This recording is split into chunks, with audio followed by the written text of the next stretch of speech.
What's going on, guys? It's Keith from Black Quarterback Series. A little more podcast format. I think this is a little more consumable than my normal way I break down videos.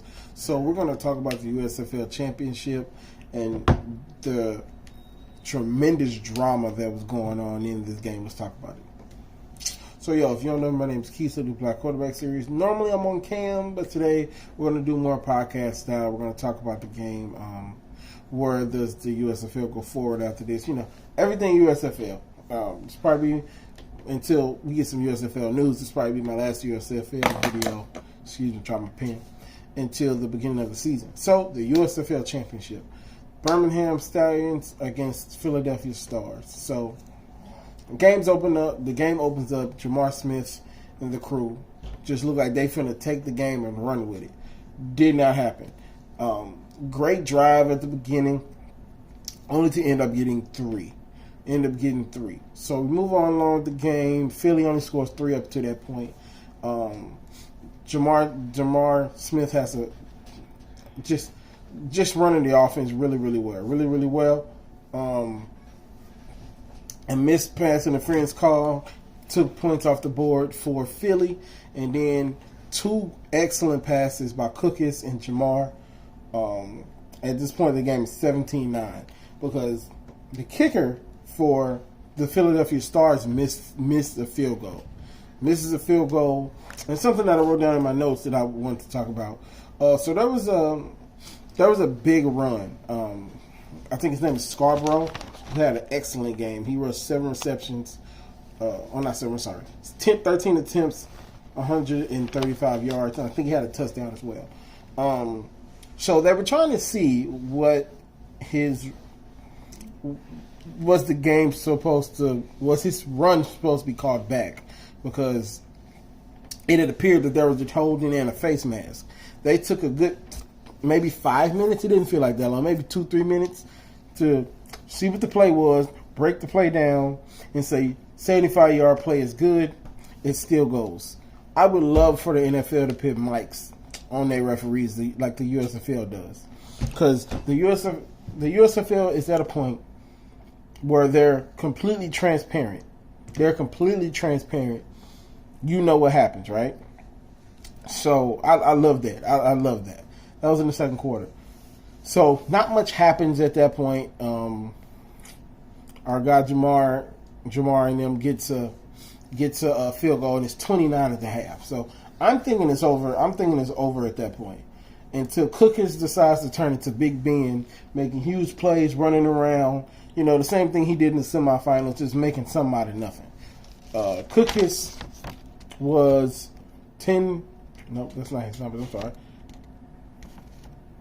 Cookis was 17 for 29, 222 yards and 3 touchdowns. Played excellent in that second half. The second half was all Philly for the most part. It was all Philly for the most part. They ended up getting back into the game because Jamar ended up getting hurt and he missed the whole rest of the game. They ended up missing a field goal. So this is when the game really gets good, unfortunately. It got really good for the wrong reasons. So, Cookis got himself hurt, trying to make a play, and was carted off. Well wishes to Cookis. I hope he gets NFL looks. If he hasn't got NFL looks before, he played really well this season, just from what I saw. He played really well. And so, but they ended up getting back into the game. He ended up scoring. So it's 27-23, 3 minutes to go. And you could tell that the quarterback who came in for Cookis just wasn't ready for the moment. Magoo played better than the backup for the Stars. Like I said, both teams had backup quarterbacks.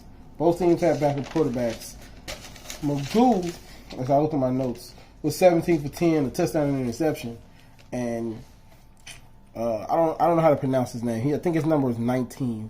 I'll put his face up on here. He was 5 for 9, a touchdown and 2 interceptions, and those 2 interceptions were dire. And Scooby Wright, as I've talked about him so much, made a pick six to go up 32-23. And so they had a 4th and 12 instead of, because in USFL you can't kick the ball, you can't onside kick it. So you have to convert a 4th and 12. Didn't get the 4th and 12. And at that point, it was pretty much over for Philly. They end up losing, and Birmingham wins the first championship since the return of the league. So a couple of other guys that I wanted to name. Williams, he was 7 receptions, 105 yards, and a touchdown. Played for Birmingham. Scarborough, 13 attempts, 135 yards. Just high drama. Everything you wanted in a championship football game, this game had it. Back and forths, injury. Well, you don't want injuries, but injuries. Highly contested football. Just great football. So if I had to like break it down in a sense of what went wrong, Philly, I think when Cookies went down, that was pretty much their game. Because I think they were either up or about to be up when Cookies got hurt.